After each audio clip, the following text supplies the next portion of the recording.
নয়, যেদিন আমার মৃত্যুর খবরটা ভেসে আসবে মসজিদের মাইকে, আর আমার নিথর দেহটা দেখে মানুষ আফসোস করে বলবে, কালকেও দেখেছিলাম এই মানুষটাকে মুচকি হেসে কথা বলতে, তবে আজ হঠাৎ এমন হলো কেন?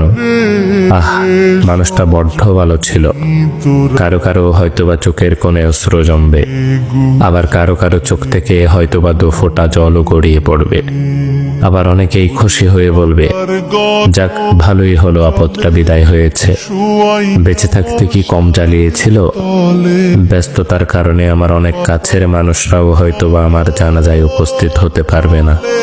আবার অনেক দূরের মানুষও শত ব্যস্ততার মাঝেও ছুটে আসবে আমাকে শেষবারের মতো বিদায় দিবে বলে।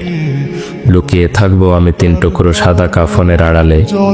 কেউ কেউ ছুটে আসবে আমাকে শেষবারের মতো একটুখানি দেখবে বলে। আবার কেউ কেউ আমার মৃত্যুর সংবাদ শুনে দোয়া পড়াটাও প্রয়োজন বোধ মনে করবে না।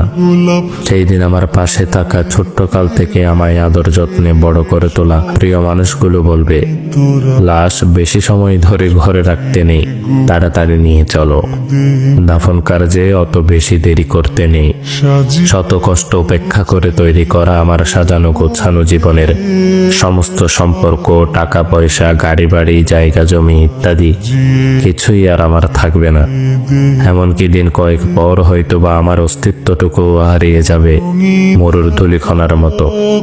তারপরও কেন জানি আমার অহংকার, সম্পদের লালসা, ক্ষমতার তৃষ্ণা ইত্যাদি যেন দিন দিন বেড়েই চলেছে।